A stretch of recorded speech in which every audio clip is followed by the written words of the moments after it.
हाँ। दिव्य समाचार श्रीमद श्रीअरविंदଙ୍କ ସହ ଘଟିତ 247 ସତ୍ୟ କାହାଣୀ। ମୂଳ ରଚନା ରହିଛି ଶ୍ୟାମ କୁମାରୀଙ୍କର, ରୂପାନ୍ତର ଧ୍ରୁବଚରଣ ହୋତା। ଉଭୟ ଠିକ। ଥରକର ଗୋଟିଏ ଘଟଣା, ଦଳେ ଲୋକ ଆସିଥାନ୍ତି, 20 କିମ୍ବା 25 ହୋଇପାରନ୍ତି।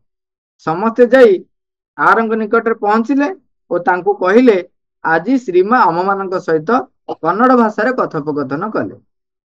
ଅବଶ୍ୟ ସେମାନଙ୍କର ମାତୃଭାଷା ହେଲା କନ୍ନଡ଼।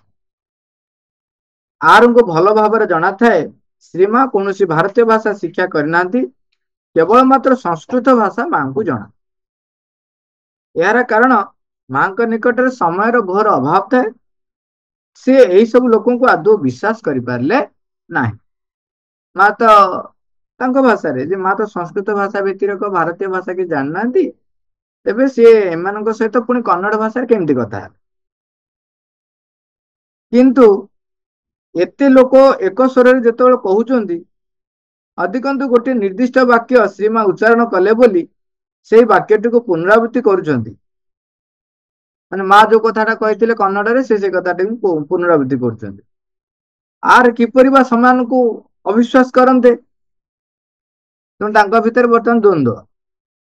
ତାଙ୍କୁ ସୁଯୋଗ ମିଳିବା ମାତ୍ରେ ସେ ଶ୍ରୀମାଙ୍କୁ ଏହି ବିଷୟ ପଚାରିଲେ।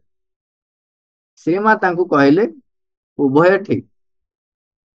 ଏହା ଏକବାର କି ସତ କଥା, ମୋତେ କନ୍ନଡ଼ ଭାଷା ଜଣା ନାହିଁ।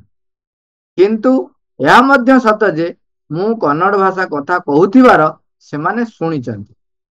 ମୋତେ କନ୍ନଡ଼ ଭାଷା ଜଣା ନାହିଁ, କିନ୍ତୁ ମୁଁ କନ୍ନଡ଼ ଭାଷା କଥା କହୁଥିବାର ସେମାନେ ଶୁଣିଛନ୍ତି।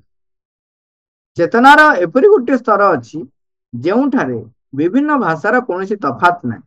ଏଟା ବନ୍ଧନୀ ଭିତରେ ଅଛି, ମାନେ ମାଙ୍କର ଭାଷାଟା ଅନୁବାଦ ଓଡ଼ିଆରେ ହେଇଛି। ଚେତନାର ଏପରି ଗୋଟିଏ ସ୍ତର ଅଛି ଯେଉଁଠାରେ ବିଭିନ୍ନ ଭାଷାର କୌଣସି ତଫାତ ନାହିଁ। ମୁଁ ଯେତେବେଳେ ସେହି ସ୍ତରରେ ରହି କଥୋପକଥନ କରେ, ଶୁଣୁଥିବା ଲୋକଟି ତାର ମାତୃଭାଷାରେ ଠିକ ସେହି କଥୋପକଥନଟିକୁ ଶୁଣିଥାଏ।